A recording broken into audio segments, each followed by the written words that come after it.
Lalu obat demeclocycline yang membuat ginjal resisten terhadap ADH, sehingga dalam 3 hari natriumnya akan naik perlahan yang berakibat otaknya aman. Nilai tambah dan insight kita bertambah teman-teman, bahwa ilmu kita semakin luas. Jadi homeostasis itu bukan tentang jumlah, tapi tentang rasio air melawan garam, sinyal melawan respons.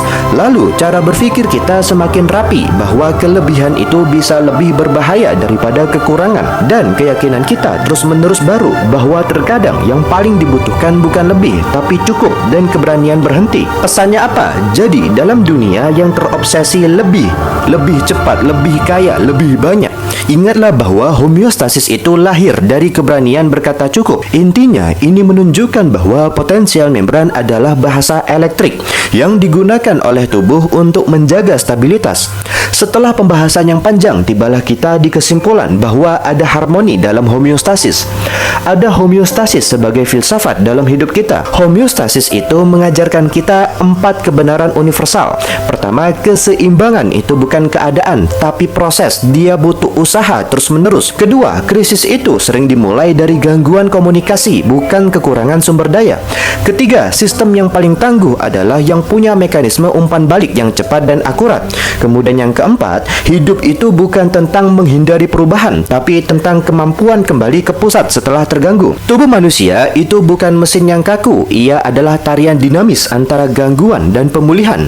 Dan dalam tarian itu terletak keajaiban hidup. Perubahan yang bisa kita alami setelah menonton ini adalah cara berpikir kita semakin berubah menjadi lebih baik teman-teman. Bahwa kita melihat kesehatan itu bukan sebagai stabilitas statis, tapi sebagai resiliensi dinamis.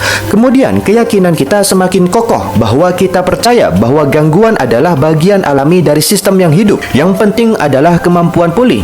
Selanjutnya, tindakan kita semakin presisi dan tepat, bahwa kita lebih sabar terhadap diri sendiri dan pasien karena tahu bahwa pemulihan itu butuh waktu, umpan balik, dan kepercayaan pada proses. Sebagai calon dokter, pahamilah, kita itu bukan hanya memperbaiki organ, akan tetapi kita juga memulihkan simfoni. Teman-teman sekalian, homeostasis adalah salah satu mekanisme paling elegan dalam tubuh kita.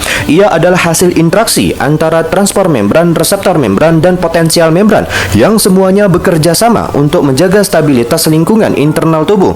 Ia memungkinkan tubuh merespons perubahan lingkungan dengan cepat dan efisien, memastikan kelangsungan hidup sel dan organisme secara keseluruhan.